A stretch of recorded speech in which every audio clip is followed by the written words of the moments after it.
Welcome to the Real Integrative Medicine Podcast. I'm Dr. Jordan Robertson, and I'm here to bring you the tools, insights, and strategies to take your health to the next level while using evidence-based integrative medicine. What's real? This is what we want to explore together. Research is ever-changing and not easy to interpret. We're bringing you the best that integrative medicine has to offer while sticking to the facts. Our mission is to elevate the practice of integrative medicine for clinicians and patients alike.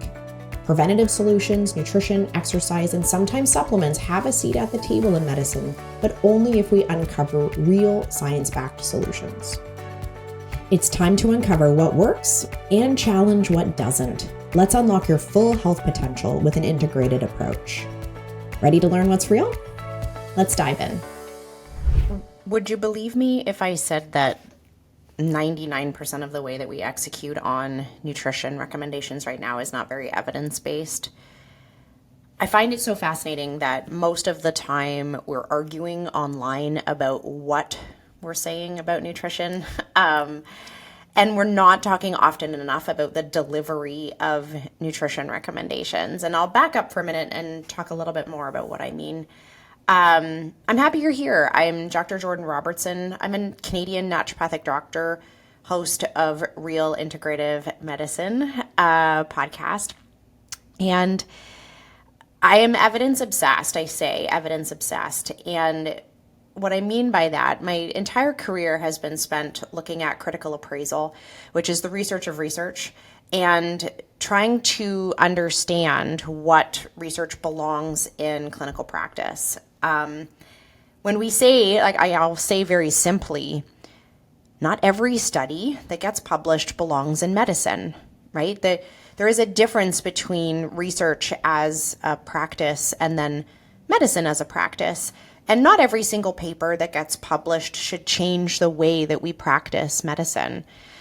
And yet, sometimes when we talk about evidence-based medicine, or when you're online and you're consuming content where people have done their research, many studies are making it into sort of public domain and public conversation that don't totally belong there, meaning that they maybe are this like needle in a haystack study that really shouldn't change the way we approach patient care, or it's an outlier study and now everyone's pointing their fingers at it as if it's truth, but there's like 9,000 other studies that prove otherwise.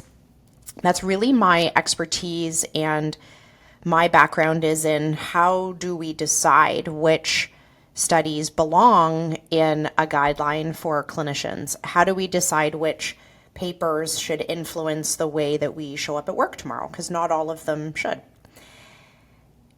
And that's where, sort of my vision and sort of this relentless pursuit of standards of care for integrative medicine has even come from, is my background in critical appraisal and realizing that we've never had in integrative medicine, we've never had like a reservoir of information for clinicians who practice integrative medicine, nutrition, lifestyle, behavior change, supplements, even exercise.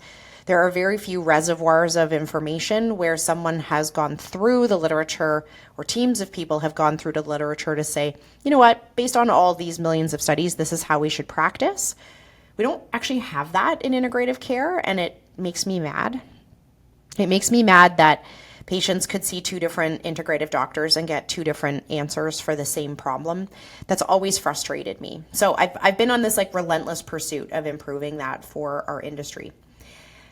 But nutrition is so fascinating because it is this like bridge between behavior medicine and medicine. And what I mean by behavior medicine is that there is a science to change. There's a science to habit formation. There's a science to how we fall into habit, how we break habits. There's a lot of literature about the impact of our automatic thoughts and our beliefs and whatnot, and how that changes how we're able to make change in our health. There's a ton of literature on that.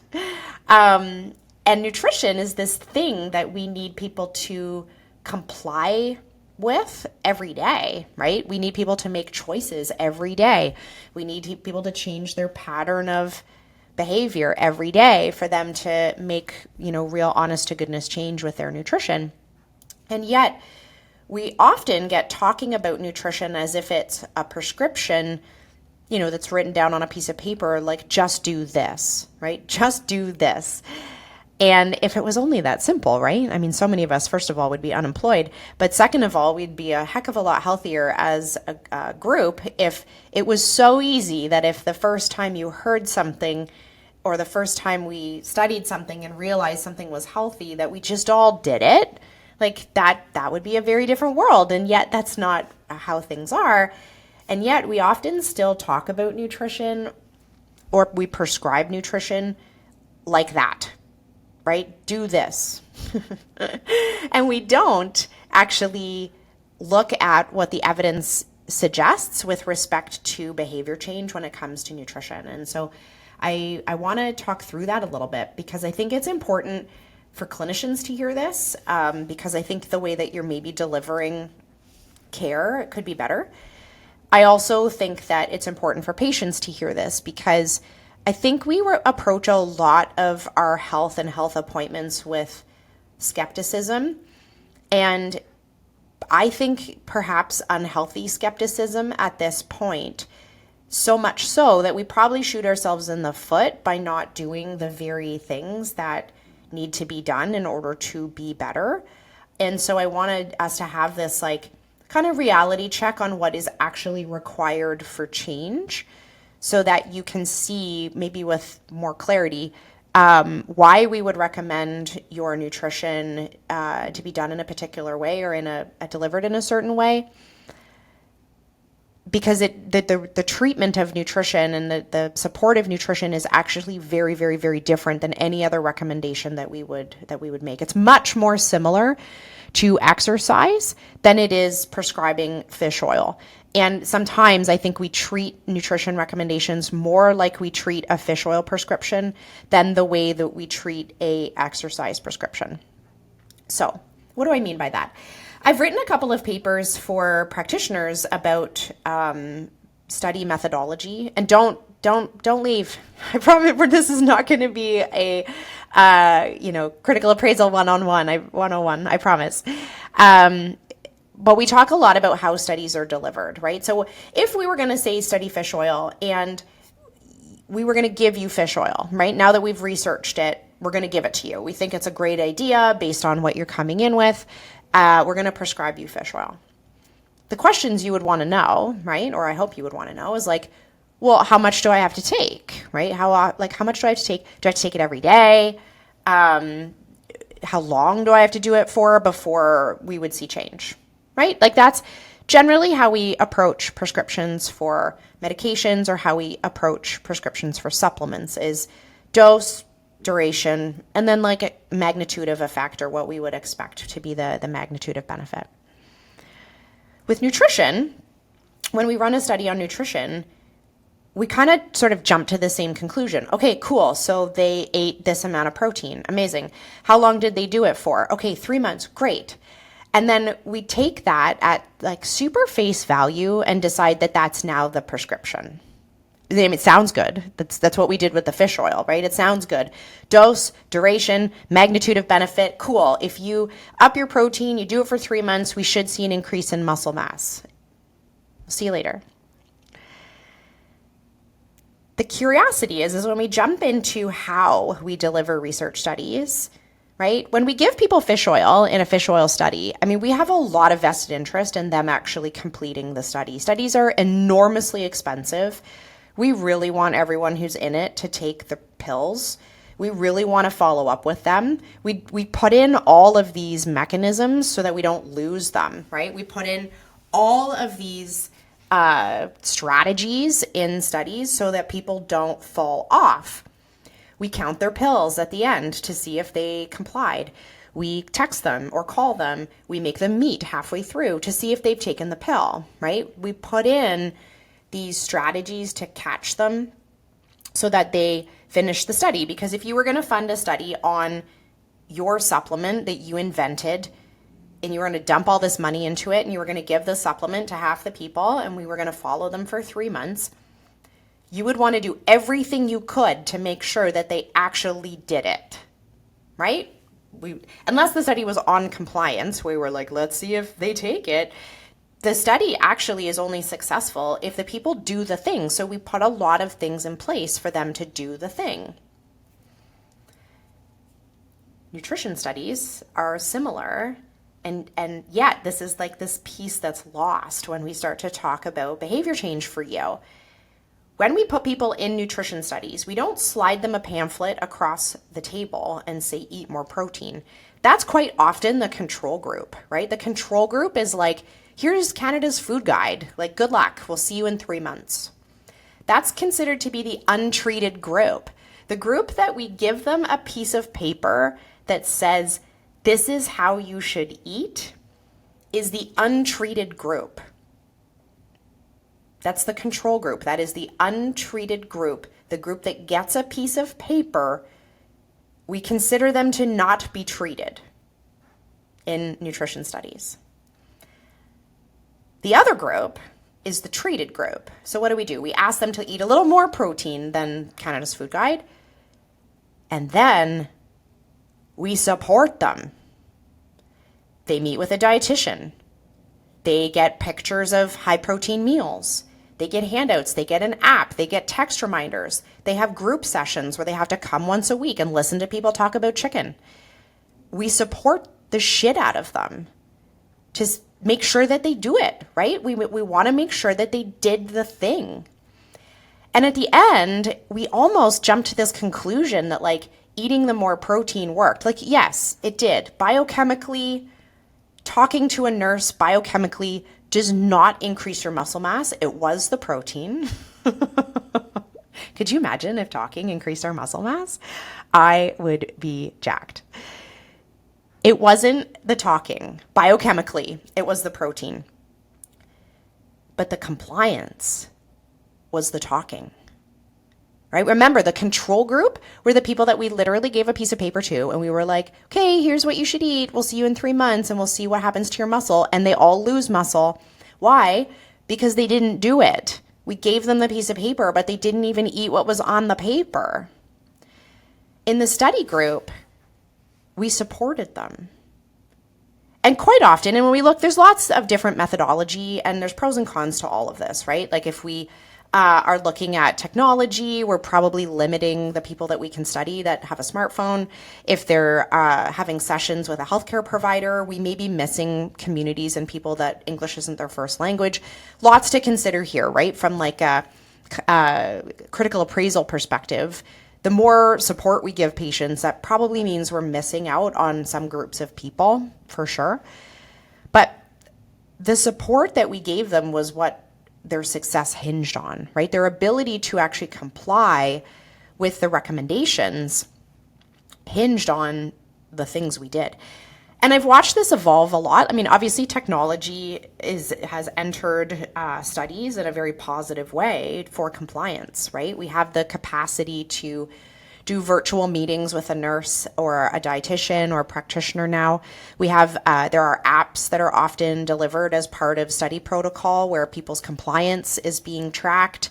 They have the ability to send them like digital reading or videos or things that can help bolster up compliance. And then often in these kinds of studies, they have incorporated some kind of group education where they have access to a knowledgeable person at the front of the room, but then they also have access to a group where they're meeting once a week or a couple times per month to learn more about their health condition and how to be successful at complying with the thing that we're trying to study. So let's contrast that with how you tried to make your last change with your nutrition. Did you have an app, a group, a person who called you? Did you have check-ins, right? Did you have to write it down? My guess is that none of those things were there. My guess is we treated it a little bit more like we treated the untreated group, where we said, here's a handout of all the things you should do. Let's see each other in a couple months and we'll see what happens. And then you were frustrated. You didn't you didn't succeed in the thing that you wanted, right? You didn't lose the weight, you didn't grow the muscle, you didn't lower your cholesterol, right? Whatever it was that you were hoping to do with that piece of paper didn't happen. And we quite quickly blame the paper, right? We blame the protocol and we say, well, that didn't work. But probably you didn't do it. And I have all the compassion for behavior change in the world. I think this is the coolest part of medicine. I think how we get people to do medicine, like in their homes, like how do you do it? I think that's the coolest part of medicine, maybe aside from endocrinology, right? Like endocrinology and behavior change are tied for first place for me in the coolest things about medicine. And they're often intertwined as we're learning with appetite medications, but that's a story for another day. I think this is the most fascinating thing. How do we get you to do the medicine? But we're very quick. Practitioners are guilty of this also. Practitioners and patients are very quick to blame the piece of paper, the protocol, the thing, the diet, when we report our compliance to be way better than it actually is. And even when we track patients in studies, we're like, how'd you do? And they're like, I did amazing. And then we actually check how they did, and they did mediocre, right? Most of us are doing a mediocre job at our habits most of the time. That's life, right? That's reality.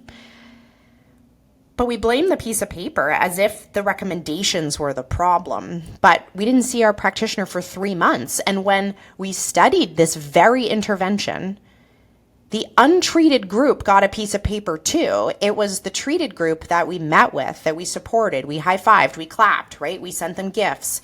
We gave them the olive oil. We did all the things to help them actually be successful at the intervention. We didn't just give them a piece of paper and like wish them luck, right?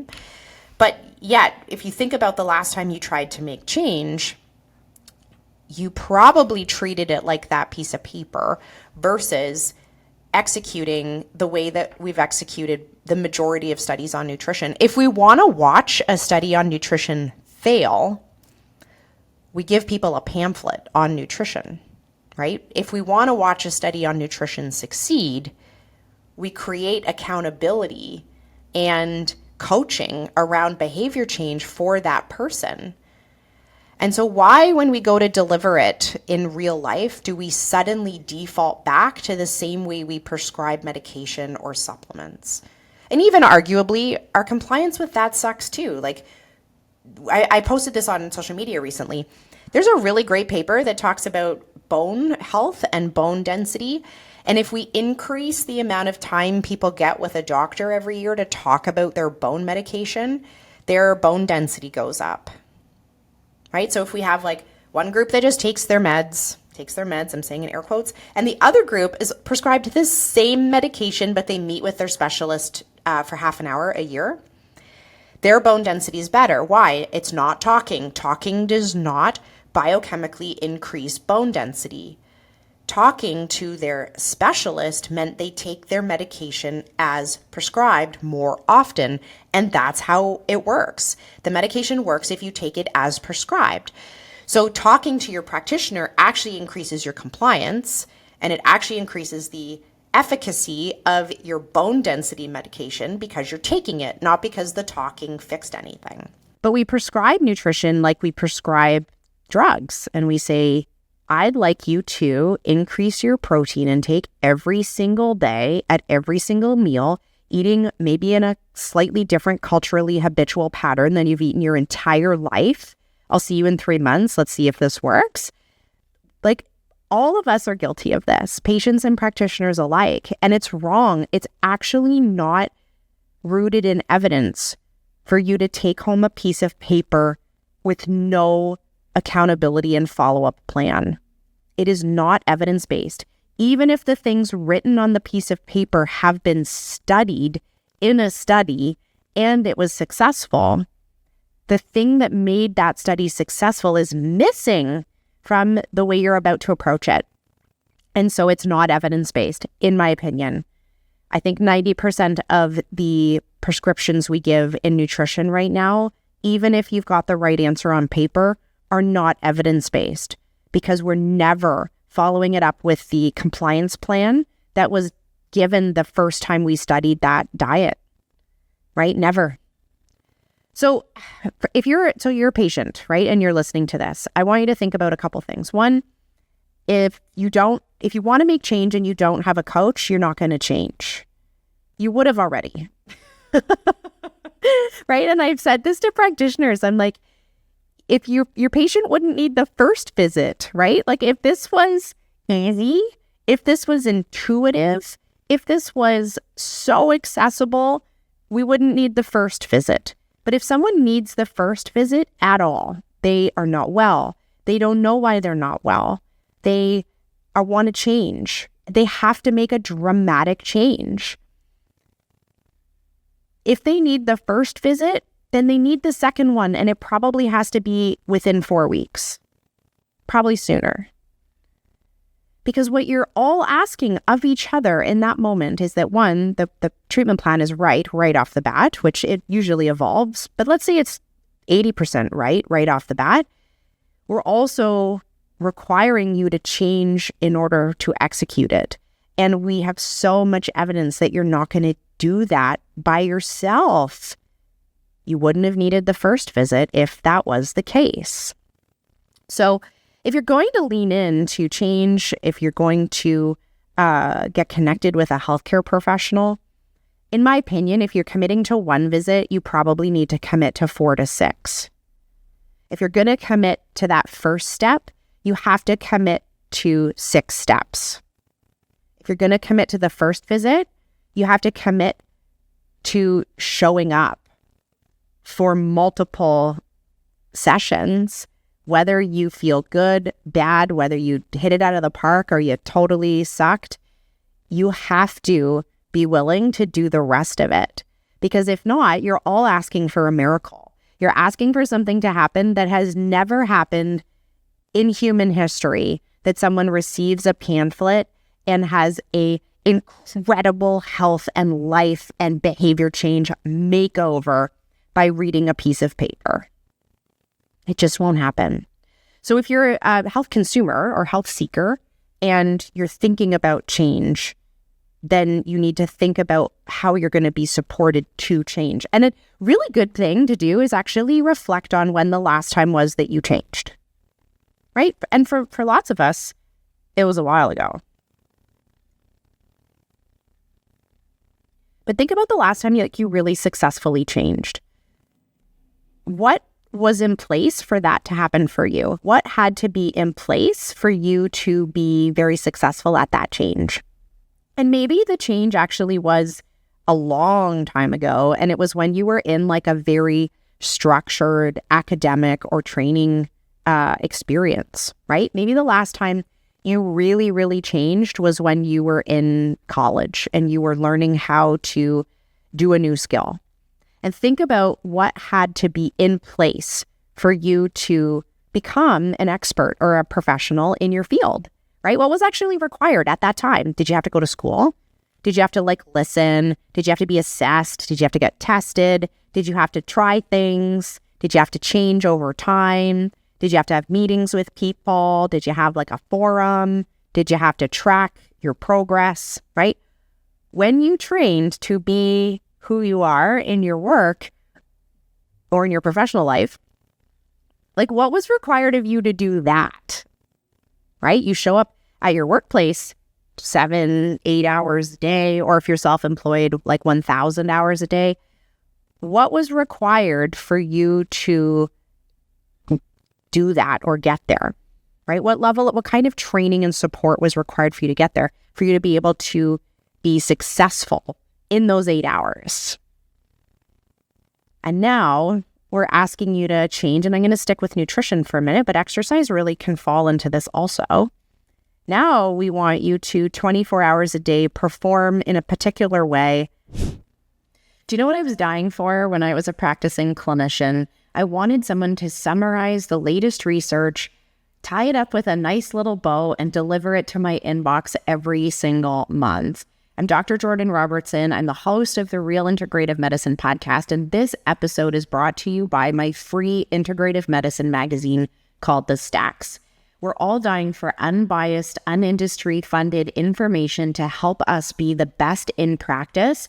The Stacks delivers you quality articles every single month on the latest research on things you care about in practice, as well as opinion articles and business advice for integrative practitioners and naturopathic doctors.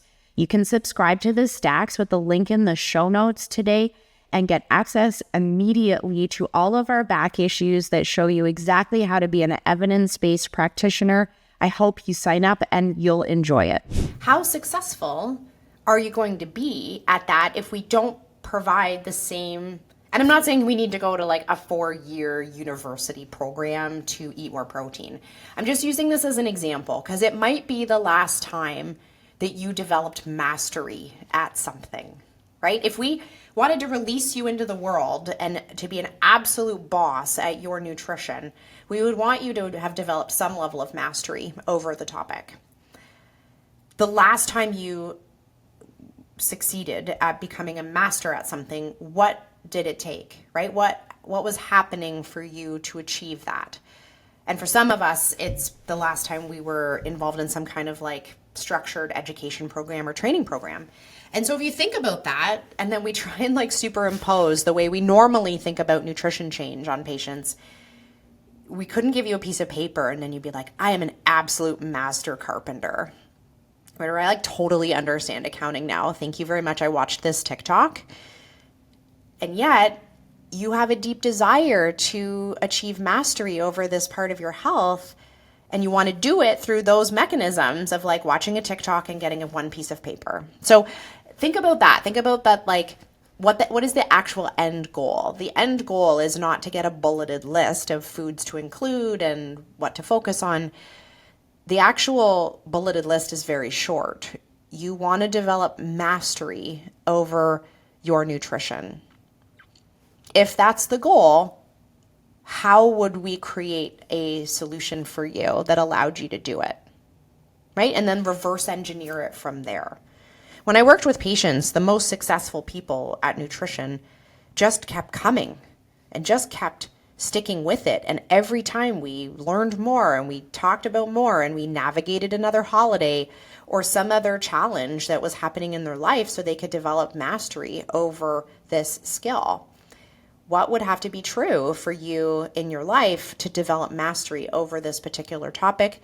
It's not about watching more recipes being built on Instagram, right? So for patients, I really want you to think about that. I want you to think about, why haven't you changed up until this point? What would have to be true out of a structured program for you to develop mastery on this so that you could navigate like turbulence in your life and busy weeks and holiday dinners, maintaining that level of mastery, right? What would have to be true? And build it from scratch in your head. Like, what would you need? Forgetting the time commitment and the price and all of that, what would you actually need? Because then it also helps you contextualize what you have tried to do up until this moment, which probably looks a little bit more like a pamphlet, right? And then a good luck with that. We'll see you in 3 months. So there's that. And then for practitioners, like, I think we just have not done a good job at leaning on how important that coaching aspect is of what we do. And I don't know why that is, and maybe you guys can give me some thoughts or feedback about this, but is it that we've tried to like squeeze behavior medicine into the same model of healthcare that everything else fits? My guess is that's true, right? No one would imagine that they would go to their therapist one time and be cured of all of their PTSD. And yet we kind of expect that out of our exercise and nutrition. We just need someone to tell us what to do.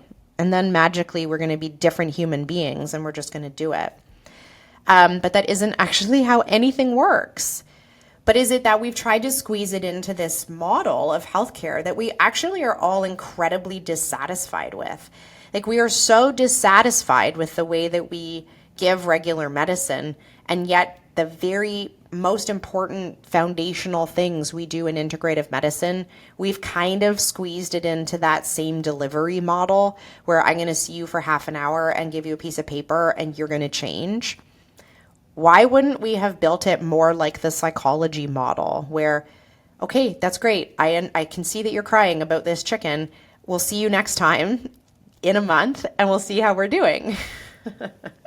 I've always laughed. It's always made me laugh that psychologists can end appointments when the appointment is over. That always makes me laugh because in my world, patients get frustrated when you end the appointment when appointments are supposed to be over if they still have one more question, and then your psychologists like shuffle you towards the door in a loving way, and you accept, right? And you're like, okay, I'll see you next time, and we'll dive more into that. And so I say that lovingly. But for some reason, we've decided that delivering nutrition, integrative medicine, behavior change, we're going to try and squeeze it into that other model where we're not really letting people understand what it takes for them to develop mastery over their health. I'm gonna blame some policy and some regulation too. Like we also regulate integrative practitioners kind of similarly to the way that we run sort of that biomedical model approach in medicine, where you have to pay for every visit and every visit has to be X number of minutes. And we very rarely are able to capture patients in a model that allows them to have better adherence and compliance. If you pay for every visit when you go, then your mental health is going to make that decision a lot of the time. And if you don't feel successful, or if you don't feel like you're winning, if you feel a little busy, you're actually a bit more likely to cancel the appointment. When if we'd said, you have to hang with me for 3 months to get real change, you probably would show up better and you'd have way better compliance. And so I've always tried to coach patients and practitioners who are in that fee-for-service model that you need to think of it more like a membership. You need to think of it more like a deeper commitment, because your emotions will make too many of the decisions if you think about swiping your credit card or putting an appointment in at every single visit. You have to think about it a little bit deeper than that. But I actually think by having practitioners be regulated in that model where, we're letting patients, I say mental health, and I mean that like we're letting emotion decide if you're going to go to the doctor today. We actually get less out of people, and we don't help them move forward as much as we would if they could sign up for a program. However, that's a conversation for a different day. But if you're a practitioner and you're not like leaning on that aspect of coaching and supporting patients, I think you need to ask yourself why. Like, what are you trying to save them from by not having them return? Are you trying to have them not spend very much money? Are you trying to over deliver in that first visit? Have you just fallen victim to, this is what people want? When I don't know if we've asked them what they want, I think they want to develop absolute mastery over their health. I think everyone knows they can't do that in half an hour. So maybe we're not really getting a good sense of what people are actually asking for and then building that version of medicine for them. I think that that's something that's really worthy of consideration. But we can't change them in an hour. We can't change them with the pamphlet. So the emphasis or emphasis, which if you've been listening for a long time, you'll know that I just can't say the word emphasis without saying emphasis. If we are not putting the emphasis on the visits, we are not practicing evidence-based nutrition, and we're really doing quite a disservice to our patients. So how do you change? And at this point in the episode, hopefully you're understanding that real change comes from commitment, accountability, and small forward steps. I don't mean small forward steps in the plan. And there's some great conversations happening online right now, whether or not the recommendation for slow, steady weight loss actually is evidence-based, because most studies don't do that. Most studies have really significant weight loss in a short period of time, and it's not wrong. Again, topic for a different day. But what has to happen slow is our patients for you to change. The plan can be quite complex, and we want you to comply to all of these pieces about it. Where we need to be slow and steady is that commitment to revisiting how you're doing with it. That's the part that has to be slow and steady. the plan can be hard, right? The plan can be really significant. If we want really significant change for you, let's make the plan really significant. But we have to connect with you in order for you to execute it. And so it's the talking with your provider, it's the checking in, it's the tracking, it's those things that actually keep people accountable and make people change. And the reason that is that we do a little better when we start to customize delivery around medicine, right? If you watched a robot tell you how to make a great breakfast, but you weren't allowed to ask any questions, and the robot's recommendations didn't really meet your cultural diet, you're going to be less successful, right? Part of what is helpful is that you dialogue around what your individual needs are. And that is partly what creates this long-term mastery, right? We said more carbs, but you have celiac, right? We said more protein, but you're vegetarian. The customization of delivery is partly what improves long-term compliance because people are able to incorporate the change in the context of their life. If we prescribe something for someone and they have, 3 kids, the way that they execute that plan is going to look differently than someone who commutes an hour and a half a day and is single, right? The recommendation may be identical, but the way that they execute that recommendation probably needs to be customized. And when you have high contact points with a provider, you get to customize it. Okay, you said this, but I'm running into this stumbling block. You said this, but I actually don't like that vegetable, right? How do I customize it? So those touch points, and if you're thinking about how to create success in your change plan, it has to do with that, right? It's customizing the delivery of the plan. But the other side of it is helping you contextualize your emotions while you're moving through change. It's funny, I didn't send the text, but the other day I typed a text to my exercise coach, to my weight training coach. I typed a text saying I was too sore to go to the gym, which was true, right? I was too sore to go. I thought I was sore and tired, and I typed the text. And then I realized that if I missed this appointment, it was really going to F up my week, and I wasn't going to hit my goals, and I was being a bit of a baby. And so I decided to go anyways. And I sent the text after with like an LOL, like, here's what I was going to say, but I went anyways. And we got into this great dialogue about how many times our brain is stupid and how many times our brain actually doesn't know what we need or what we're capable of, right? There is this almost a governing, and the best example I have of a governor is, the brake on a golf cart where it won't let you drive very fast, right? Your brain will also govern your participation in lots of exercise, in lots of activities, because it feels like maybe you can't do it. And our emotions, our PMS, our personal story in our head, right? Maybe something we saw online is going to make our emotions weigh in on whether or not we can do what we've been asked to do. And a coach helps you contextualize what you're thinking and helps you overcome what you're thinking to still do it, right? And we've all seen those people that don't want to do something but do it anyways and just have this internal drive. I am quite like this. I have this internal drive and I don't need a lot of help to get on the horse, right? But sometimes I do, and actually will invest very heavily in coaching for people to remind me to do the things I need to do, because it means my compliance is so much better and my success is so much greater in all of those areas. And so part of why we need a coach is to individualize the delivery of the plan. But the other part of the reason that we need a coach is for them to contextualize whether our brain is correct or not correct about whether or not we can or can't do the thing, right? Because we're not robots. If we were robots, we wouldn't have needed the first visit. We're not robots. So we need multiple touch points. We need multiple supports.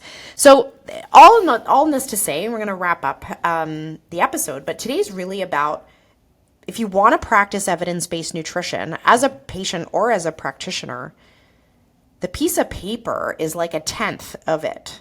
90% of it is how. How do we deliver it all? How do we do this with you so that you're successful? Because anyone can write you a nutrition plan, but not everybody can help you develop mastery in your health and nutrition. And the how that we do medicine is the part that's the most important and where we place the least emphasis. And so if you've been unsuccessful with nutrition change in the past, I really want you to think deeply about the last time you mastered something and what did it take for you to achieve that? And then go find it for your health. Because my guess is it's not in a pamphlet. That's it for today's episode of the Real Integrative Medicine Podcast. I hope you're feeling inspired, informed, and ready to make changes that truly support your health. If you found value in today's discussion, don't forget to hit subscribe, share this episode with someone who needs it, and leave a review.